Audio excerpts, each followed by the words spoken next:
خدا بھی ان کی مدد کرتا ہے جو اپنی مدد آپ کرتے ہیں۔ زندگی اور موت خدا کے ہاتھ میں ہے۔ ہانگ کانگ میں لائف ایکسپیکٹنسی ہے جو وہ سب سے زیادہ ہے۔ خدا کا فیصلہ ہوتا ہے کہ زندہ کون کتنا رہے گا، کب اس کی موت ہوگی۔ یہ نظام جو ہے اس میں اس نے انسانوں کو بھی کچھ اختیار دیا ہے، اس کو بھی کچھ ذمہ داری دی ہے، وہ بھی اس نظام کو اپنے لیے بہتر بنا سکتے ہیں۔ صحت کے بارے میں لوگوں کو آگہی دی جاتی ہے، مطلب ان کو بتایا جاتا ہے کہ بیماریاں کیسے پیدا ہوتی ہیں۔ جن معاشروں میں، جن ملکوں میں غربت کی شرح کم ہے اور ٹائم کے ساتھ ساتھ کم ہوئی ہے، وہاں پہ آپ دیکھ لیں کہ لائف ایکسپیکٹنسی زیادہ ہوئی ہے، وہاں پہ لوگ زیادہ لمبی عمر گزارتے ہیں۔ زندگی اور موت خدا کے ہاتھ میں ہے، یہ ہم سب اس کو مانتے ہیں۔ آج میں آپ سے اسی سلسلے میں بات کرتی ہوں لائف ایکسپیکٹنسی کی، مطلب یہ کہ انسان کی اوسطاً عمر کتنی ہوتی ہے کسی معاشرے میں یا کسی ملک میں۔ یہ ایک میجر ہے، اس کو لائف ایکسپیکٹنسی کہتے ہیں۔ اس کا مطلب ہے کہ ہم مختلف ممالک میں یہ ناپتے ہیں یا اس کے اعداد و شمار موجود ہیں کہ ہر ملک میں ایک بچہ یا بچی جو آج پیدا ہوا ہے وہ کتنے سال تک زندہ رہے گا، اس کو لائف ایکسپیکٹنسی کہتے ہیں، مطلب زندگی کی جو اس کی لمبائی ہوتی ہے تو یا زندہ رہنے کی جو امید ہوتی ہے۔ تو اس کو مختلف آرگنائزیشنز ہیں دنیا میں جو اس کو ٹریک کرتی ہیں یا ناپتی ہیں، میجر کرتی ہیں، جیسے یونائٹڈ نیشنز ڈیولپمنٹ پروگرام ہے، اسی طرح بہت سی ویب سائٹس ہیں، ایون میرا خیال ہے کہ یہ ورلڈ بینک وغیرہ یہ بھی اس کو ناپتے ہیں مختلف ممالک میں۔ ہم آج دیکھیں گے کہ مختلف ممالک میں یہ شرح کس طرح سے مختلف ہے۔ اس وقت ہانگ کانگ میں زندہ رہنے کی جو لائف ایکسپیکٹنسی ہے جو وہ سب سے زیادہ ہے، مطلب اس وقت اگر جو بھی بچہ یا بچی آج پیدا ہوں گے ہانگ کانگ میں، ان کی عمر 86 سال مطلب 86 ایئرز تک ہوگی، جو اوسطاً میں کہہ رہی ہوں۔ اور جو سب سے کم ہے وہ افریقہ میں ایک ملک ہے، وہاں پہ 53 ایئرز یعنی کہ 53 سال ہوگی۔ اگر ہم باقی ممالک کا ذرا میں آپ کو اعداد و شمار بتاؤں تو اس کے بعد پھر کینیڈا اور سویڈن آتے ہیں جہاں پہ کہ یہ 83 سال ہے یعنی 83۔ اس کے بعد یو کے میں یہ 82 ہے، یونائٹڈ اسٹیٹس میں یعنی امریکہ میں اور چائنا میں برابر ہے 79 69 سال۔ پھر آپ دیکھ لیں کہ انڈیا میں، اس خطے میں اگر ہم دیکھیں تو انڈیا میں 72 ہے یعنی 72 سال ہے، پاکستان میں 67 سال یعنی 67 ایئرز عمر ہے، اور افغانستان میں 64 یعنی 64 سال ہے۔ تو آپ کو نظر آئے گا کہ ان میں بہت زیادہ فرق ہے، مطلب جو بچے ان ممالک میں پیدا ہوتے ہیں ان کی امید کہ وہ کتنا عرصہ زندہ رہیں گے ان میں بہت زیادہ فرق ہے۔ تو اگر صرف یہ خدا کا فیصلہ ہوتا ہے کہ زندہ کون کتنا رہے گا، کب اس کی موت ہوگی، تو پھر یہ فرق ہم اس کو کیسے ایکسپلین کرتے ہیں؟ ایسا تو نہیں ہو سکتا نا کہ خدا کچھ ملکوں میں رہنے والوں کو زیادہ پیار کرتا ہے تو وہاں پہ ان کو لمبی عمر دے دی ہے، اور کہیں جو ہے وہ ان سے ناخوش ہے یا ناراض ہے تو وہاں پہ اس نے چھوٹی عمر کر دی ہے یا ان کو جلدی موت آ جاتی ہے۔ اس کا مطلب تو یہ ہے کہ خدا جو ہے وہ پاکستان میں رہنے والوں کی نسبت انڈیا میں رہنے والوں سے زیادہ پیار کرتا ہے، وہ چائنا یا امریکہ میں رہنے والوں کی نسبت ہانگ کانگ میں رہنے والوں سے زیادہ پیار کرتا ہے۔ تو اس سے یہ بات ایکسپلین نہیں ہو سکتی۔ بات یہ ہے کہ خدا ضرور فیصلہ کرتا ہے، لیکن اس نے بھی ایک نظام بنایا ہے اور وہ فیصلہ اس نظام کے تھرو ہوتا ہے، اور یہ نظام جو ہے اس میں اس نے انسانوں کو بھی کچھ اختیار دیا ہے، اس کو بھی کچھ ذمہ داری دی ہے کہ وہ بھی اس نظام کو اپنے لیے بہتر بنا سکتے ہیں، اپنے لیے اس کو مفید بنا سکتے ہیں۔ تمام انسانوں کے لیے وہ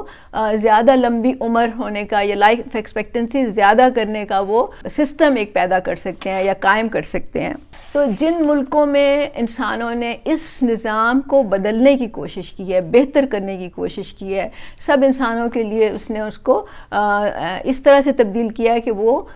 وہاں کے رہنے والے جو ہیں وہ زیادہ لمبی عمر تک زندہ رہتے ہیں، لائف ایکسپیکٹنسی وہاں پہ زیادہ ہوتی ہے۔ اس کا مطلب یہ ہے کہ مطلب میں چند مثالیں دوں گی کہ شاید وہاں پہ جو بیماریاں ہیں ان کے علاج دریافت کیے گئے ہیں اور پھر وہ ان علاج معالجے کی سہولیات لوگوں تک پہنچائی گئی ہیں، یا سڑکوں پہ جو ایکسیڈنٹ میں اموات ہوتی ہیں وہاں پہ سڑکیں بہتر کی گئی ہیں، ٹریفک کا نظام بہتر کیا گیا ہے، ایکسیڈنٹ ہو جائے تو ایمرجنسی کا جو ہے سسٹم ہے وہ بہتر ہے تاکہ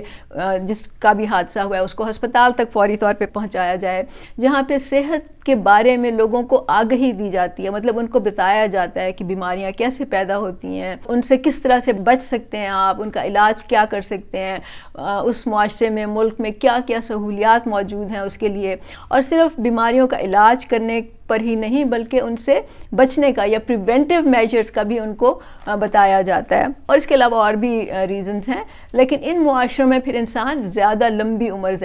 زندہ رہتے ہیں، زیادہ صحت مند زندگی گزارتے ہیں، زیادہ خوشحال زندگی گزارتے ہیں۔ تو یہ نظام جو ہے یہ انسان اپنے لیے بدل سکتے ہیں اور اس کو بہتر بنا سکتے ہیں۔ جو سب سے ایک بہت ہی اہم فیکٹر ہے وہ یہ غربت کا فیکٹر ہے، مطلب جن معاشروں میں، جن ملکوں میں غربت کی شرح کم ہے اور ٹائم کے ساتھ ساتھ کم ہوئی ہے، وہاں پہ آپ دیکھ لیں کہ لائف ایکسپیکٹنسی زیادہ ہوئی ہے، وہاں پہ لوگ زیادہ لمبی عمر گزارتے ہیں۔ اس میں بھی اگر آپ ان معاشروں میں بھی جہاں اس وقت لائف ایکسپیکٹنسی بہت زیادہ ہے، مطلب لمبی عمر ہے، وہاں پہ بھی اگر آپ اس کو امیروں میں ناپیں اور غریبوں میں ناپیں تو آپ کو صاف پتہ چلے گا کہ غریب جو ہیں وہ کم عمری میں مر جاتے ہیں، مطلب ان کی زندگی چھوٹی ہوتی ہے امیروں کی نسبت۔ تو غربت کا اس پہ ایک بہت بڑا اثر ہوتا ہے۔ تو اگر غربت کی شرح کم کر دی جائے جو کہ نظام کے تھرو ہو سکتی ہے تو پھر آپ دیکھیں گے کہ لائف ایکسپیکٹنسی بھی زیادہ ہو جائے گی۔ تو میرے بات کرنے کا مقصد یہ ہے کہ انسان کو خدا نے بہت سے اختیارات دیے ہیں، بہت سی ذمہ داریاں دی ہیں، سوچنے کی طاقت دی ہے، سمجھنے کا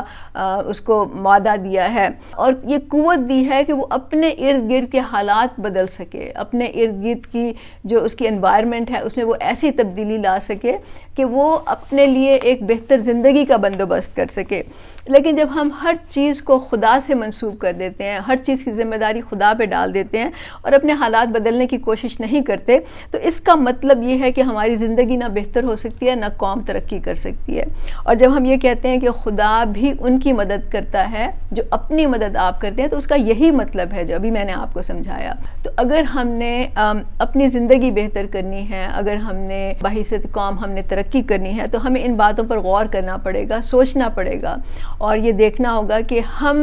ان سب چیزوں میں کیوں پیچھے ہیں، کچھ ممالک آگے کیوں ہیں، کچھ پیچھے کیوں ہیں، اس پہ تحقیق کرنی پڑے گی کہ اس کی کیا وجوہات ہیں، اور پھر ہمیں اپنا جو نظام ہے اس کو بھی اس کے اپنے حالات کے مطابق اس کو بدلنا پڑے گا۔ جب آپ نظام کی بات کرتے ہیں تو نظام کو بدلنا صرف ایک صورت میں ممکن ہوتا ہے کہ آپ سیاست میں داخل ہوں، کیونکہ یہ سیاسی طریقہ ہوتا ہے یا سیاست ہی ہوتی ہے جس سے ملک کا نظام بہتر کیا جا سکتا ہے۔ تو اگر ہم یہ نہیں کرتے، اگر ہم اپنے آپ کو اس تمام مسئلے سے الگ رکھتے ہیں اور ہم یہ سمجھتے ہیں کہ بس ہماری زندگی ہے، جیسے گزر جائے وہ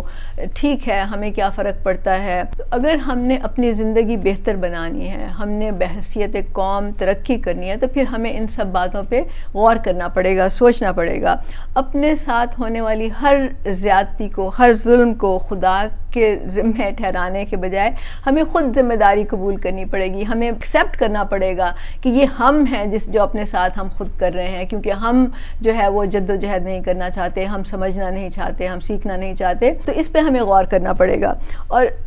سچ بات یہ ہے کہ یہ جب ہم نظام کی بات کرتے ہیں، نظام کو بدلنے کی بات کرتے ہیں، تو ہم پھر